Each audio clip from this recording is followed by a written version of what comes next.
Teori struktur keruangan kota. Teori struktur keruangan kota adalah konsep yang digunakan untuk menggambarkan bagaimana aktivitas, populasi, dan fungsi-fungsi berbeda dalam suatu kota diatur dan terorganisir dalam ruang fisik.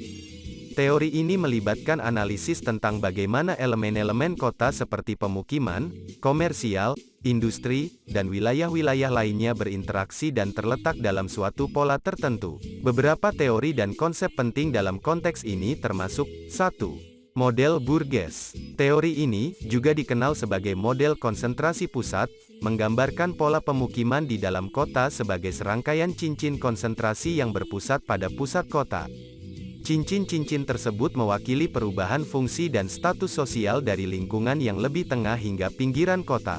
2. Model Hoyt. Model ini menggambarkan perkembangan kota dalam pola cincin, namun menekankan adanya pengaruh jalan-jalan utama sebagai penghubung antara pusat kota dan pinggiran kota. 3. Model Harris-Ullman. Teori ini menyatakan bahwa kota tidak selalu mengikuti pola cincin tetapi lebih didasarkan pada pertemuan jalur-jalur transportasi dan wilayah-wilayah yang memiliki nilai ekonomi yang tinggi. 4. Model Bit Rent. Konsep ini berfokus pada bagaimana harga tanah bervariasi berdasarkan jarak dari pusat kota.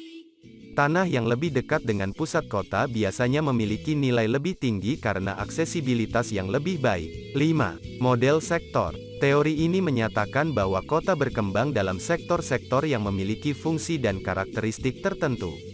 Sektornya bisa berupa komersial, industri, atau pemukiman. 6. Model multiple nuclei. Model ini berpendapat bahwa kota besar dapat memiliki beberapa pusat aktivitas yang signifikan, bukan hanya satu pusat kota utama.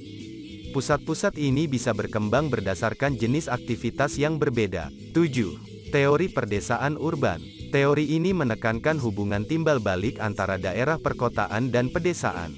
Aktivitas di kota dan desa tidak terpisah, tetapi berinteraksi dan mempengaruhi satu sama lain. 8. Teori pemukiman tepi. Teori ini mengacu pada pola pemukiman yang mengikuti batas-batas fisik seperti sungai, danau, atau garis pantai. Semua teori ini memberikan pandangan yang berbeda tentang bagaimana kota tumbuh, berkembang, dan terstruktur. Namun, dalam praktiknya, banyak kota memiliki kombinasi pola-pola ini dan berkembang secara unik berdasarkan sejarah, budaya, dan kondisi geografis mereka.